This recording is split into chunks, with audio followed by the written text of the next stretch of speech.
മകനാണോ മകളാണോ പുറത്ത് യൂണിവേഴ്സിറ്റിയിലേക്ക് പോയി പഠിക്കാൻ പോകുന്നത്? മകള്. രണ്ട് മക്കളുണ്ട്, 2 പെൺകുട്ടികളാണല്ലേ. അപ്പൊ ഒരു സാധാരണ എല്ലാ പാരന്റ്സിനും ഭയങ്കര ടെൻഷൻ ആയിരിക്കും ഇതേപോലെ പെൺകുട്ടികളെ പുറത്തയച്ച് പഠിപ്പിക്കാനൊക്കെ. ആസ് എ മദർ എന്ന രീതിയിൽ മാമിന് എന്താണ് തോന്നുന്നത്? പെൺകുട്ടികൾ പുറത്ത് പോകുന്നതിനൊന്നും അത്ര വലിയ പ്രശ്നമായിട്ട് തോന്നുന്നില്ല. പക്ഷേ പിന്നെ ആങ്സൈറ്റി ഉണ്ട്. കുട്ടികളെ പിന്നെ അവിടെ എങ്ങനെയാണ് പുറം രാജ്യമായതുകൊണ്ടുള്ള പ്രയാസം തോന്നുന്നുണ്ട്. പിന്നെ ഇളയാൾ നമ്മളെ കൂടെ തന്നെ എപ്പോഴും നിൽക്കുന്ന കുട്ടികളാകുമ്പോഴുള്ള പ്രയാസം. അവർക്ക് അവിടെ എത്തിക്കഴിഞ്ഞാൽ നമ്മളില്ലല്ലോ എന്നുള്ളൊരു തോന്നൽ അവർക്ക് ഉണ്ടാവും. രണ്ടുപേരും ആകുമ്പോൾ വലിയ ഒരു കുഴപ്പമുണ്ടാവില്ല. അപ്പോൾ എങ്ങനെയാണ് ഇങ്ങനെ ഒരു ബ്രൈറ്റ് എന്നതിലേക്ക് എത്തിയത്? എങ്ങനെയാണ് റസാഖ് സാർ നിങ്ങളെ ഇൻഫ്ലുവൻസ് ചെയ്തിട്ടുള്ളത്? നമ്മൾ പിന്നെ അതിനു മുന്നേ കുറേ ഏജൻസിയുമായിട്ട് ബന്ധപ്പെട്ടിരുന്നു. നമുക്ക് ഇഷ്ടപ്പെട്ടു. അപ്പോൾ അതിലേക്ക് നമ്മൾ വന്നു. കാരണം ഏജൻറ്റ് പിന്നെ ബന്ധപ്പെട്ടപ്പോൾ നമുക്കതൊരു ഇഷ്ടമായിട്ട് തോന്നി. അങ്ങനെയാണ് നമ്മൾ ഇതിലേക്ക് വന്നത്. സോ സർ, ഇന്നൊരു എന്താ പറയുക, ഒരു കുട്ടി പോയി, രണ്ടാമത്തെ കുട്ടി ഇപ്പോൾ ഒരു ടേക്ക് ഓഫ് പീരിയഡിൽ നിൽക്കുകയാണ്. So what you feel now? രണ്ടുപേരും ഒന്നിച്ച് പോവാണ്. ഓ, അതിന്റെ ഒരു സന്തോഷം. അപ്പോൾ പിന്നെ വലിയ കുഴപ്പമൊന്നും ഉണ്ടാവില്ല, രണ്ടുപേർക്കും അങ്ങോട്ടും ഇങ്ങോട്ടും മാനേജ് ചെയ്യാന്നുള്ളൊരു സന്തോഷമുണ്ട്. ഓക്കെ, രണ്ടുപേരും അവരുടെ ഡ്രീം ക്യാപ്ചർ ചെയ്യാൻ വേണ്ടിയിട്ടാണ് പോകുന്നത്. മൂത്താക്കായിരുന്നു പിന്നെ വലിയ താല്പര്യം. അത് പിന്നെ കുറേ കാലമായിട്ട് അവളിങ്ങനെ പറഞ്ഞുകൊടുക്കുകയാണ്. പക്ഷേ സാധിച്ചില്ല. ഇപ്പോൾ സാധിക്കുന്നതുകൊണ്ട് പിന്നെ ഇളയാളെയും കൂടെ പറഞ്ഞേക്കാന്ന് വിചാരിക്കുന്നു. രണ്ടുപേരും ഒരാളെ മാത്രം പറഞ്ഞുവിടാൻ താല്പര്യമില്ലായിരുന്നു. അതുകൊണ്ട് രണ്ടാളുള്ളതുകൊണ്ട് നമുക്കൊരു നല്ലൊരു സന്തോഷമുണ്ട്. ഇനി വരുന്ന പാരന്റ്സിന്റെ അടുത്ത് നിങ്ങൾക്ക് എന്താണ് പറയാനുള്ളത്? അല്ല, ഇവരിനി 1 വർഷം കഴിഞ്ഞാലും നമുക്കതൊരു സന്തോഷം തോന്നും എങ്ങനെയാണെന്നുള്ള കാര്യം പറഞ്ഞു കൊടുക്കാം. പക്ഷേ എന്നാലും പിന്നെ ഇന്ത്യയിലുള്ളതുപോലെ തന്നെയുള്ള ഒരു വിദ്യാഭ്യാസം അവർക്ക് കിട്ടുമെന്നുള്ളൊരു പ്രതീക്ഷയാണ് നമുക്കുള്ളത്. Okay ma'am, okay sir, thank you so much.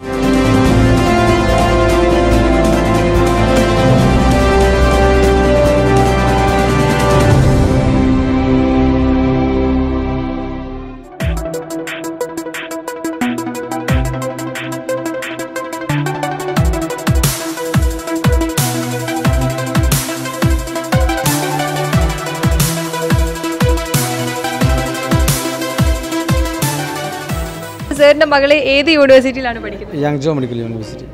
Medical യൂണിവേഴ്സിറ്റിയിൽ സെക്കൻഡ് ഇയർ ആണല്ലേ? അപ്പൊ സാർ ഡയറക്റ്റ് അഡ്മിഷന്റെ സമയത്ത് അവിടെ പോയിട്ടുണ്ടായിരുന്നു. അപ്പൊ എങ്ങനെ ഉണ്ടായിരുന്നു അവിടുത്തെ ഒരു എക്സ്പീരിയൻസ്? എങ്ങനെ ഉണ്ടായിരുന്നു എക്സ്പീരിയൻസ് എന്ന് പറയുമ്പോൾ എന്താണ്, വളരെ സേഫാണ്. പെൺകുട്ടികൾക്കെല്ലാം നല്ല സേഫാണ് അവിടെ എന്താ പറയുക, ഹോസ്റ്റല് മറ്റു കാര്യങ്ങളൊക്കെ നല്ല വൃത്തിയും കാര്യങ്ങളും ഉള്ള ഹോസ്റ്റലാണ്. പിന്നെ സെക്യൂരിറ്റി ഉണ്ട്. 11 മണിയാകുമ്പോൾ ഗേറ്റ് അടയ്ക്കും. കൃത്യമായിട്ട് പറയുകയാണെങ്കിൽ ഭക്ഷണമൊക്കെ ഉണ്ടാക്കി കഴിക്കാനുള്ള കിച്ചണുണ്ട്, അലക്കാൻ എല്ലാ സൗകര്യങ്ങളുണ്ട്. മൊത്തം നല്ല വൃത്തിയാണ് കാര്യങ്ങളൊക്കെ തന്നെ. നമ്മൾ ഹോസ്റ്റലിൽ നിന്നൊക്കെ പറയും പോലെ ഇവിടുന്ന് കാണും പോലെ ഒന്നുമല്ല, വളരെ അഡ്വാൻസ്ഡാണ് എല്ലാ കാര്യങ്ങളും. അപ്പോൾ അവിടെ കണ്ടിട്ടുള്ളൊരു എക്സ്പീരിയൻസ്, റസാഖ് സാർ പറഞ്ഞതുപോലെ എല്ലാ തരത്തിലുള്ള ഫെസിലിറ്റീസും അവിടെ ഉണ്ടായിരുന്നോ? ഉണ്ട്. റസാഖ് സാർ 99% കാര്യങ്ങളും വ്യക്തമായിട്ട് സത്യമായിട്ട് എന്നോട് പറയുന്നത്. ഞാൻ റസാഖ് സാറിനെ ആദ്യമായിട്ട് ഞാൻ പത്രത്തിലൊരു പരസ്യം കണ്ട് റസാഖ് സാറിൻ്റെ അടുത്ത് വന്നു. എനിക്കാണെങ്കിൽ ആരും വിശ്വാസം വരില്ല ഒരു കാര്യത്തിൽ. അപ്പോൾ ഞാൻ എന്ത് ചെയ്തു, അതെ ഏജൻസി എന്നൊക്കെ പറയുമ്പോൾ തന്നെ നമുക്ക് ഉണ്ടാകുന്ന ഒരു ഇതുണ്ടല്ലോ, തട്ടിപ്പോ എന്തൊക്കെ അറിയില്ല. അങ്ങനെ ഞാൻ കോഴിക്കോട് തന്നെ 7 ഏജൻസിയിൽ പോയി അന്വേഷിച്ചു. അത് കഴിഞ്ഞ് പിന്നെ ചെന്നൈ, ഡൽഹി, പിന്നെ തിരുവനന്തപുരം ഇവിടെയൊക്കെ അന്വേഷിച്ചിട്ടുണ്ട്. അപ്പോൾ അതൊന്നും പോരാഞ്ഞിട്ട്, വിശ്വാസം പോരാഞ്ഞിട്ട് ഞാൻ തന്നെ കൂടെ അങ്ങ് പോയി. എൻ്റെ ഭാര്യൻ്റെ നിർബന്ധവും സമ്മർദ്ദവും ഉണ്ടായത് കൊണ്ട് തന്നെ അത്.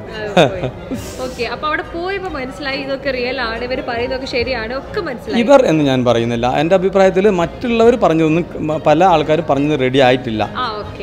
റസാഖ് സാർ പറഞ്ഞ 99% കാര്യങ്ങൾ, 1% എന്താണെന്ന് ഇവിടെ വന്നിട്ട് ഞാൻ അദ്ദേഹത്തോട് ചോദിക്കുകയും ചെയ്തു. അതെന്നോട് മറന്നുപോയി പറയാനില്ല അദ്ദേഹം പറഞ്ഞത്. അപ്പോൾ താങ്ക് യു സർ അവിടുത്തെ എക്സ്പീരിയൻസ് ഷെയർ ചെയ്തതിന്. അപ്പോൾ ഇപ്പോൾ ഈ ഒരു ടേക്ക് ഓഫിൽ പോകാൻ നിൽക്കുന്ന പേരൻസിൻ്റെ അടുത്ത് സാറിന് കൊടുക്കാനുള്ള ഏറ്റവും വലിയൊരു മെസ്സേജ് എന്താണ്? നമ്മൾ അവരെ എന്താണെന്ന് വെച്ചാൽ അവരെ സ്നേഹിക്കുക തന്നെ, സ്നേഹിച്ചു വിടണം. നമ്മളായിട്ട് തിരിച്ചു വരണം. നമ്മൾ പോയതുപോലെ തിരിച്ചു വരണം. വ്യത്യസ്ത കൾച്ചറൊക്കെയാണ്, ശ്രദ്ധിക്കണം. ഓക്കെ. അപ്പോൾ ഒട്ടുമിക്ക പാരൻസിന് ഭയങ്കര ടെൻഷൻ ആയിരിക്കും പെൺകുട്ടികളെ പുറത്തേക്ക് അയച്ച് പഠിപ്പിക്കാനൊക്കെ. അപ്പോൾ എങ്ങനെയാണ് സർ ആ ഒരു ഡിസിഷൻ എടുക്കാൻ വേണ്ടിയിട്ടുള്ള കാരണം എന്താണ്? ഞാൻ ആ ഡിസിഷൻ എടുക്കാനുള്ള തീരുമാനം എന്താണെന്ന് വെച്ചാൽ എൻ്റെ മോളെ ഞാൻ അത് കൃത്യമായിട്ട് അവരെ ഒരുപാട് കാലം ഉപദേശിക്കുകയും പറയുകയൊക്കെ ചെയ്തിട്ടുണ്ട്. അവർ ബോധ്യപ്പെടുത്തിയിട്ടുണ്ട് എന്തുകൊണ്ട് നിന്നുള്ള വിശ്വാസം ഒന്നുകൊണ്ട് മാത്രം വിടുന്നതെന്ന്. അതെ. Okay, thank you sir, thank you so much.